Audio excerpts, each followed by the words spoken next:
2단계로 격상되면서 찬양대 섬기는 것들이 잠시 보류가 되고 2주 정도 찬양대 방학이 되었습니다.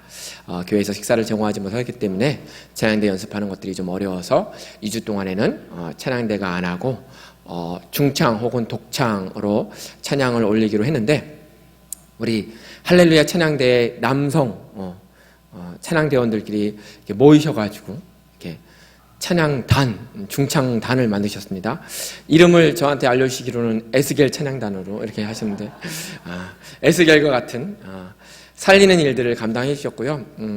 제가 아침에 일찍 왔는데도 불구하고 찬양의 소리가 저 5층에서부터 흘러내려왔고요. 너무나 감격해가지고 사실 무슨 일인가 하고 올라가 보고 열심히 연습하시고 이제 마무리하시는 거 보고 정말 축복하고 싶은 마음이 많았습니다. 우리 찬양단 여러분들 정말 에스겔의 사명을 감당해 주셔서 너무너무 감사하고, 찬양의 가사가 마음에 와닿습니다. 지금 이번 한 주, 지난 한 주는 참 코로나19 막 400명을 그냥 훌쩍 넘어가지고 500명이 팍팍팍팍팍 600명 된다 그러니까 우리의 마음이 막 사시나무 떨듯이 막 두려워가지고 나도 걸리는 게 아닌가.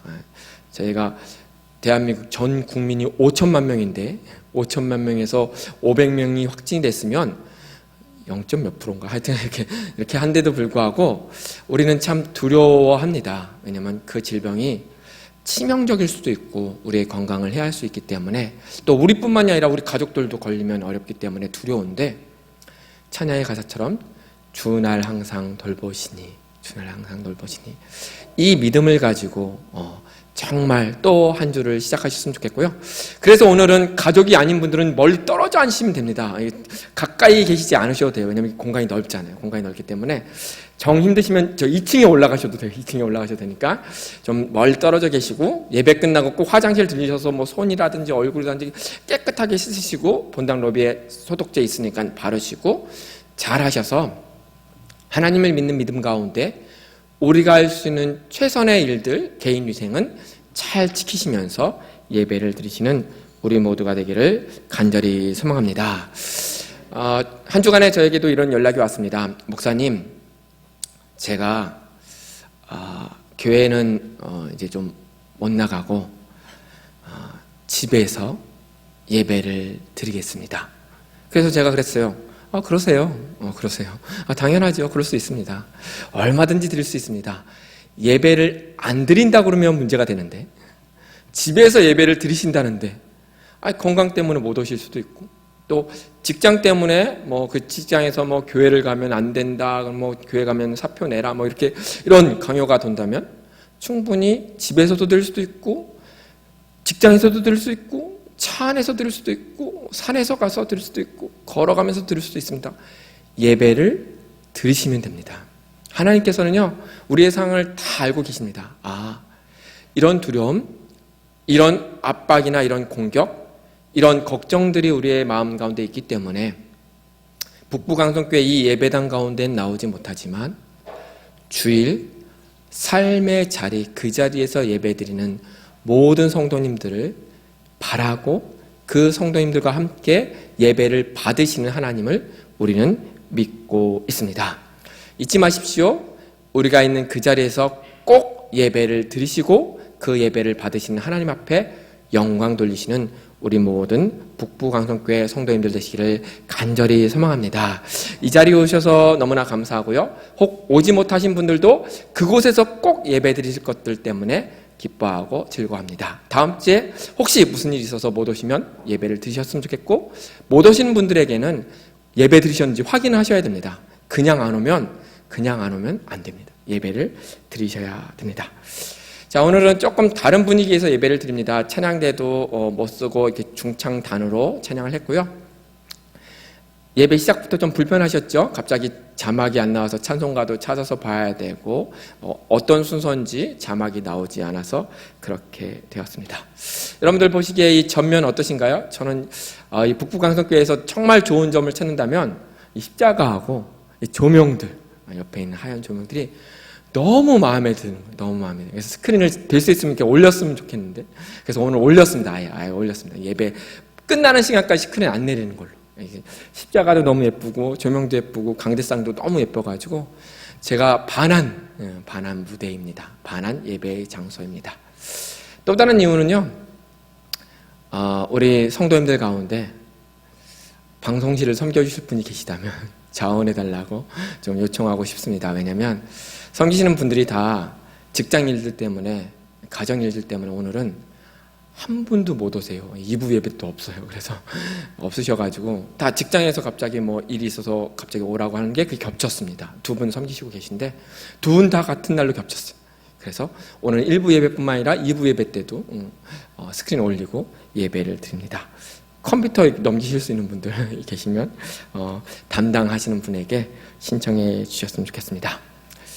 오래전에는요, 스크린이 없었습니다. PPT 안 보고 성경 찬송가만 가지고 예배를 드렸습니다. 옛 그 시절을 기억하면서 오늘도 우리가 하나님께 은혜를 누리는 귀한 예배의 시간이 되기를 간절히 소망합니다. 지난 3주 동안에 우리는 에스겔 말씀을 통해서 살리시는 하나님을 경험했습니다. 살리시는 하나님, 회복시키시는 하나님. 하나님께서 에스겔을 통해서 마른 뼈를 살리셨고요. 그 살리심을 통해서 하나님께서 영광 받으셨습니다. 지난 한 주 우리의 삶의 수많은 자리에서 이 살리시는 하나님, 회복시키시는 하나님, 나를 통해서 역사하시고 기적을 이루시는 하나님을 경험하셨는지요?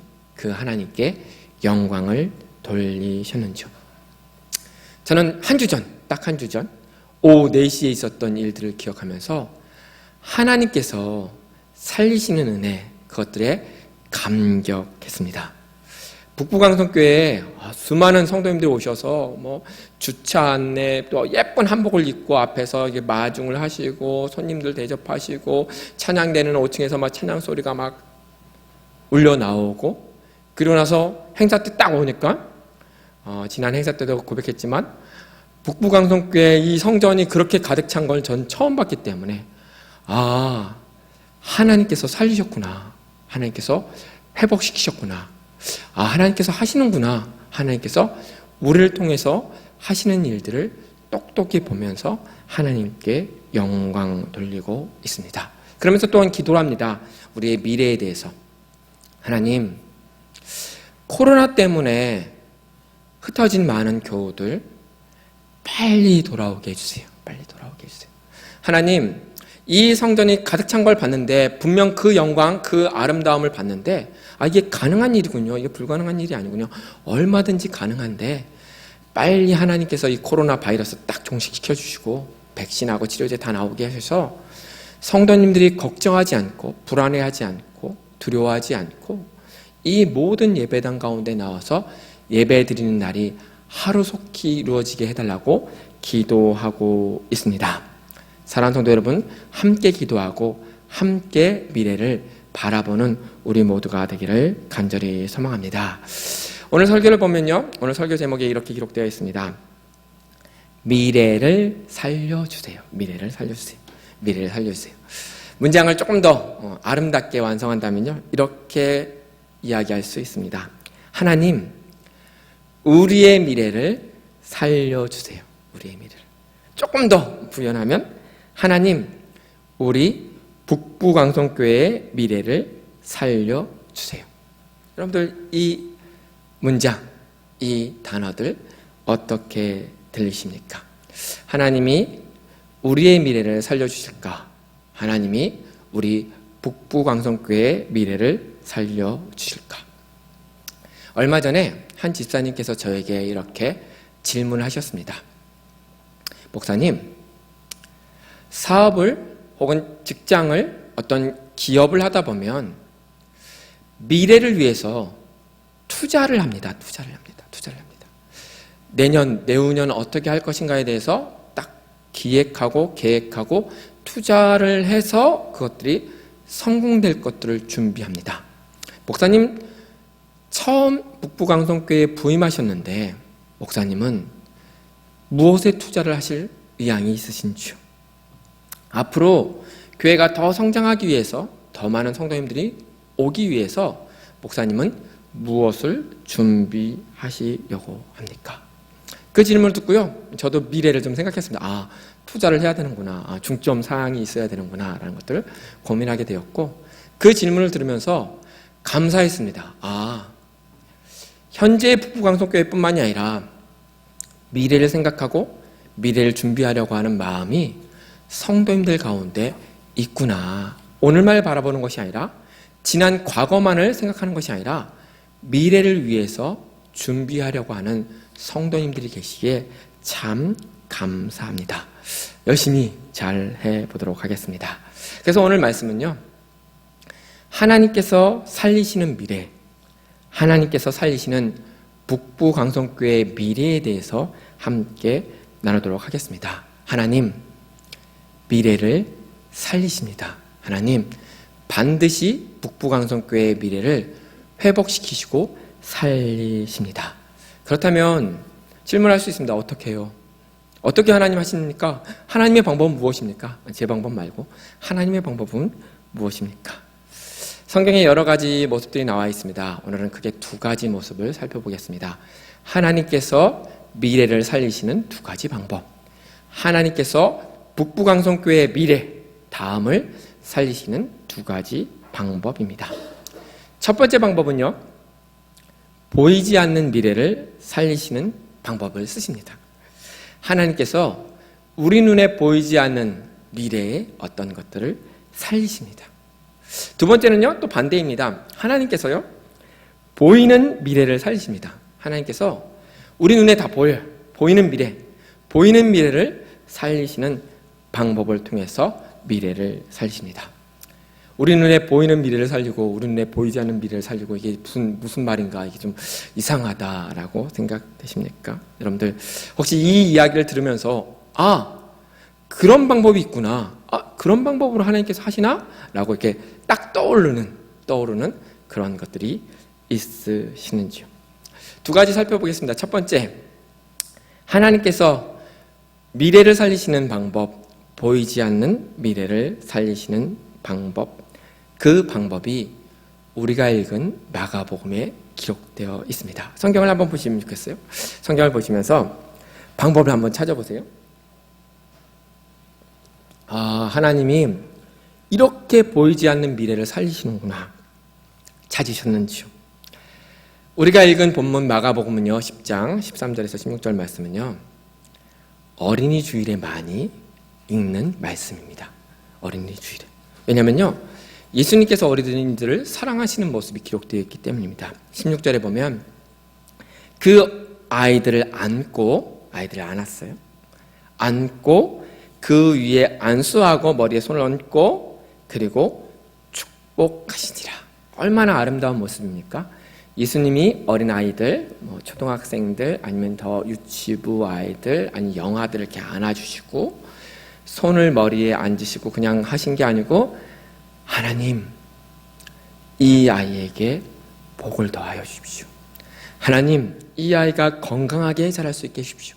하나님, 이 아이가 정말 하나님 닮은 자로 잘 자랄 수 있게 해주십시오라고 축복하시는 장면입니다.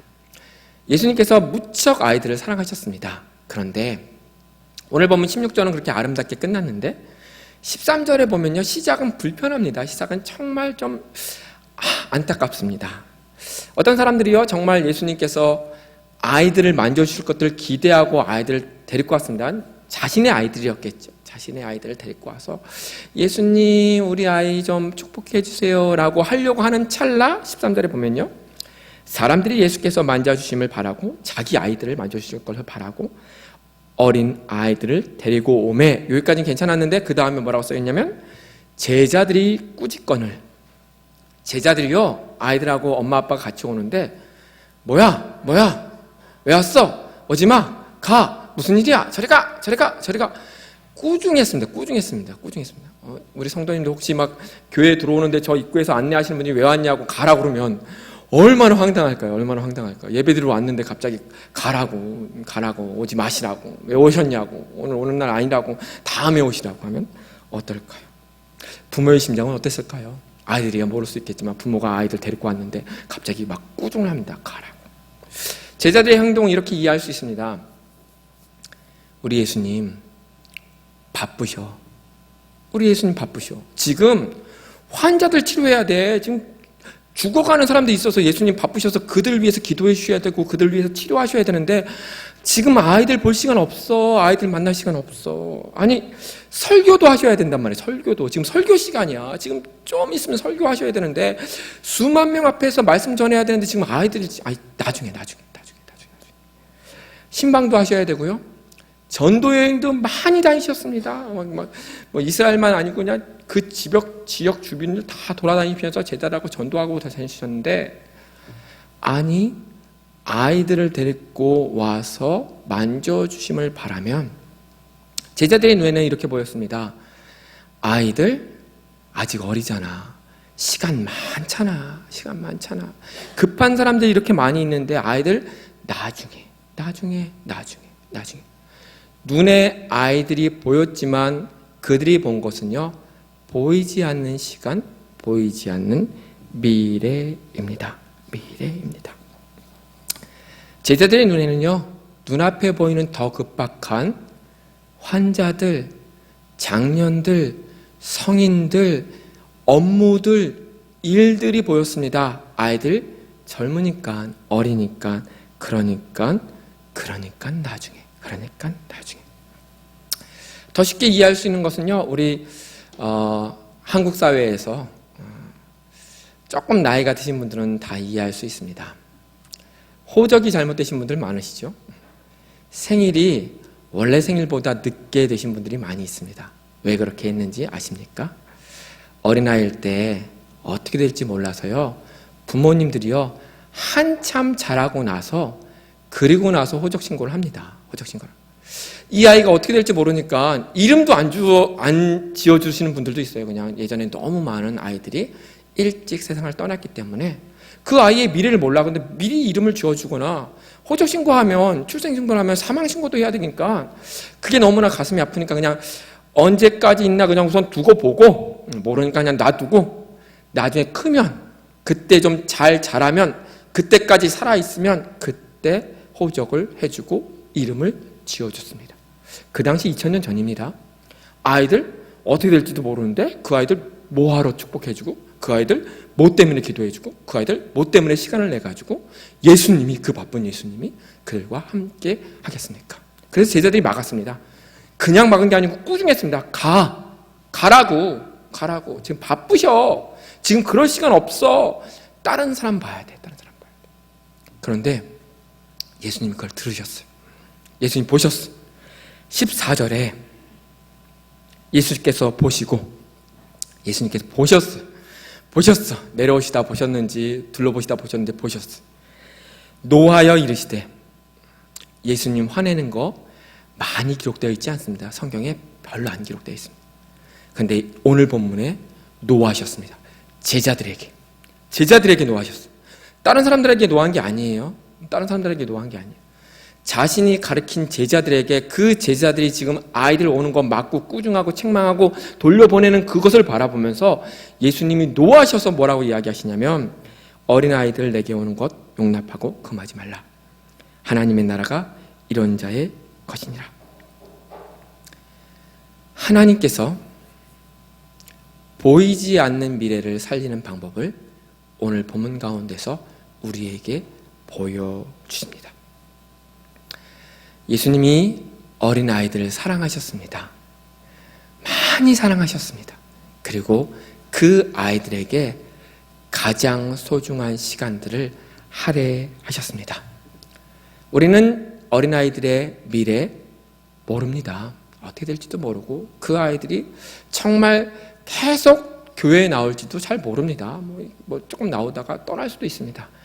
그럼에도 불구하고 하나님께서는요, 그 보이지 않는, 예상도 되어지지 않는 미래를 살리시기 위해서 시간을 내시고 그 영혼들을 사랑하십니다.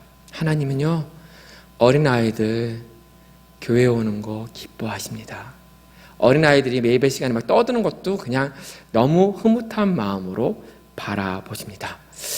성령님은요, 어린 아이 가운데도 거하셔서 그 어린 아이들이 하나님을 닮게 하기 위해서 노력하십니다. 미래를 살리는 일, 보이지 않는 미래를 살리는 일, 하나님이 하셨던 이 방법이 북부광성교회에도 넘치기를 간절히 소망합니다. 코로나19 때문에 부모님들이 너무 걱정돼서 아이들 안 데리고 옵니다. 아이들은 놔두고 본인만 옵니다. 본인만 예배드립니다. 그거 이해할 수 있습니다. 그러나 끝나면 우리는 이야기해야 됩니다. 예수님이 그 아이들 주님 앞에 나온 것을 기뻐한다. 너무 좋아한다. 안아주고 축복하기를 원하신다. 코로나 끝났으니까 오십시오. 그러면 하나님께서 보이지 않는 미래의 상황들을 살리시는 것을 우리가 목격하고 우리가 증언할 수 있습니다. 그런 미래를 기대하면서 기도하는 우리 모든 성도님들 되시기를 간절히 바랍니다. 자, 이번엔 두 번째 방법입니다. 두 번째 방법. 하나님께서 보이는 미래를 살리시는 그러한 방법입니다.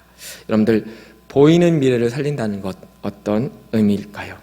미래가 어떻게 보일까요? 미래는 그 다음의 시간들인데. 여러분들, 그래서 성경을 좀 한 구절 찾아보겠습니다. 성경 말씀 찾아보겠습니다. 레위기, 구약 성경이고요. 성경 찾으셔서 같이 읽겠습니다. 레위기 19장 32절 말씀입니다.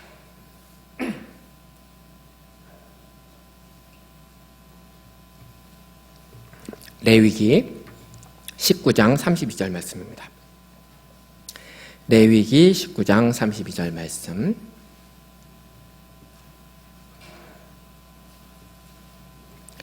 네, 함께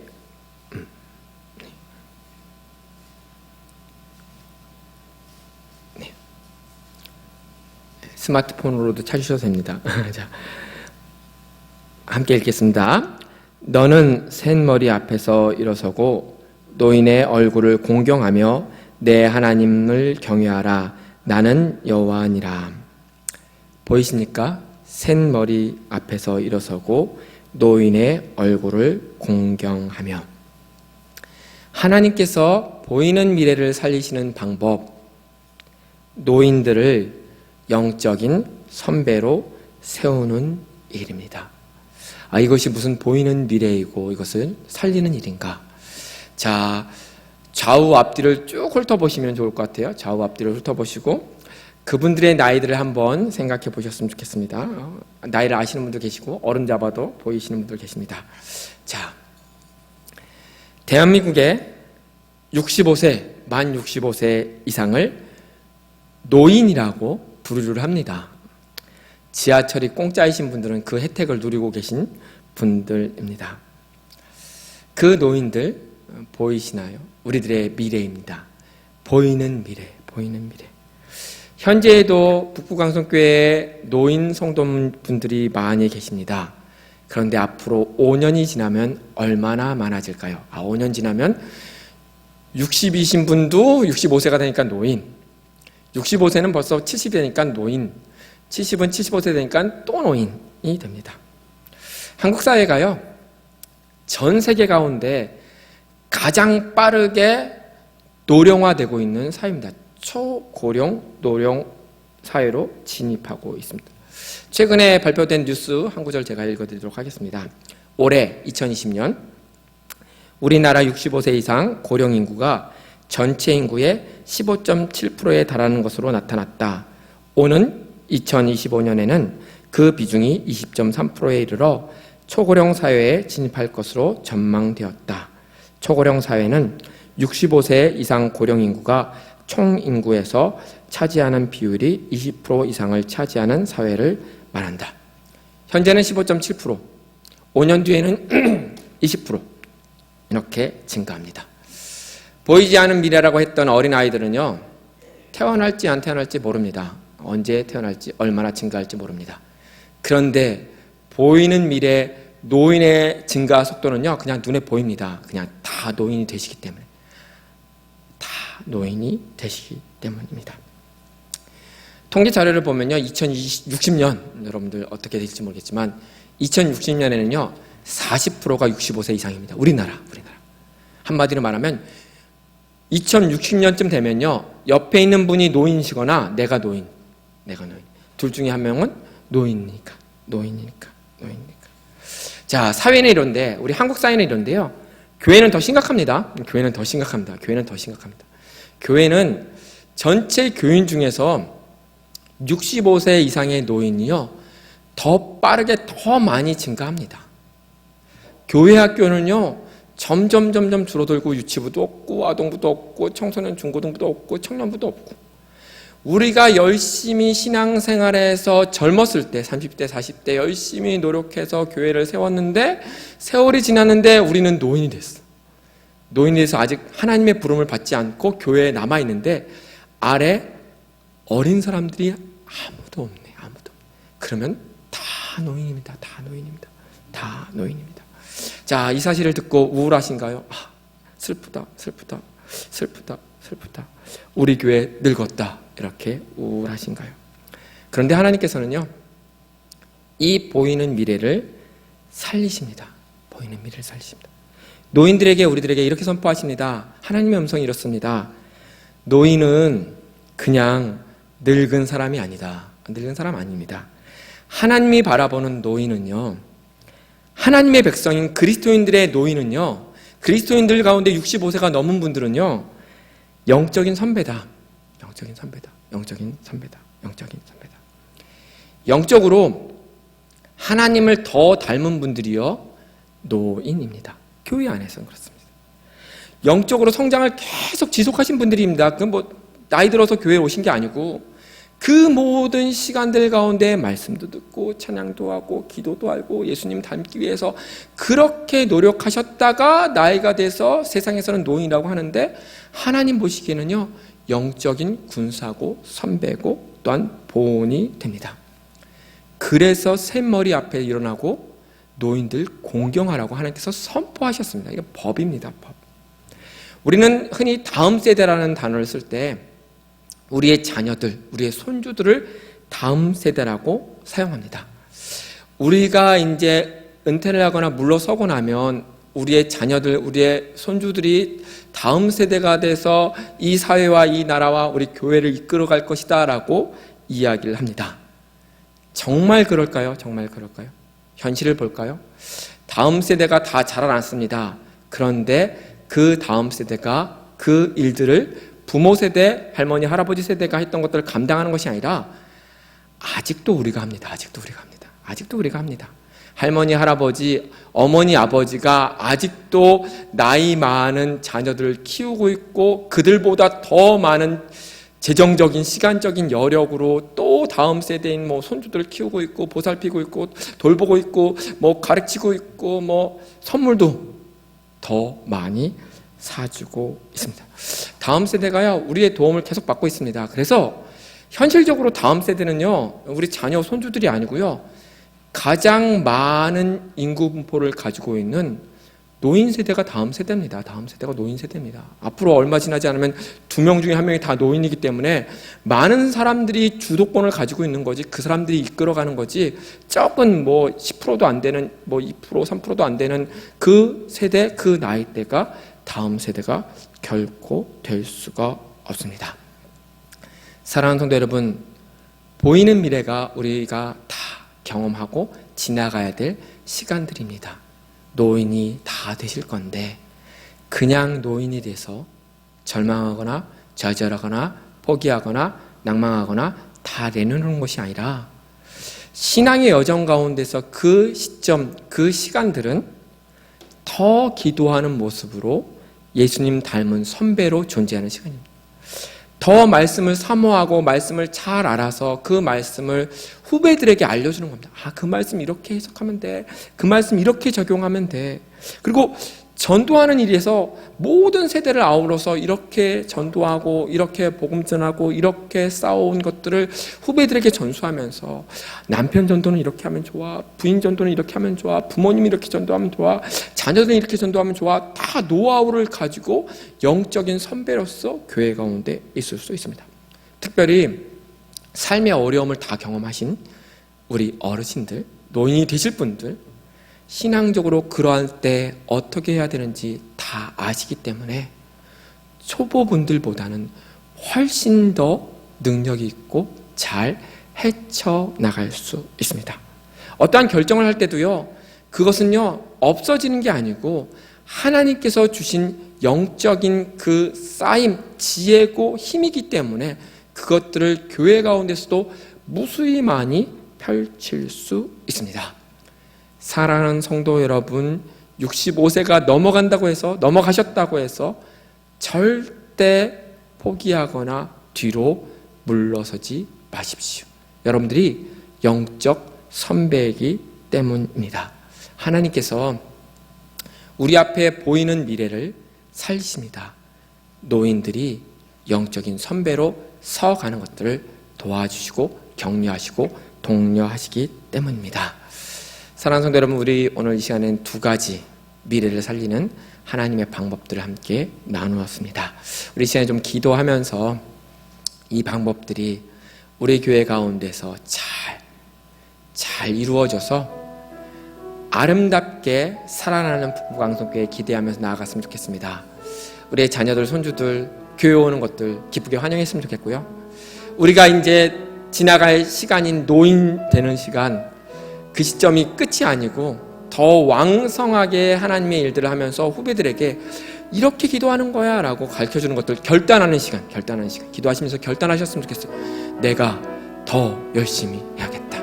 우리 이 시간 함께 통성으로 같이 기도하겠습니다.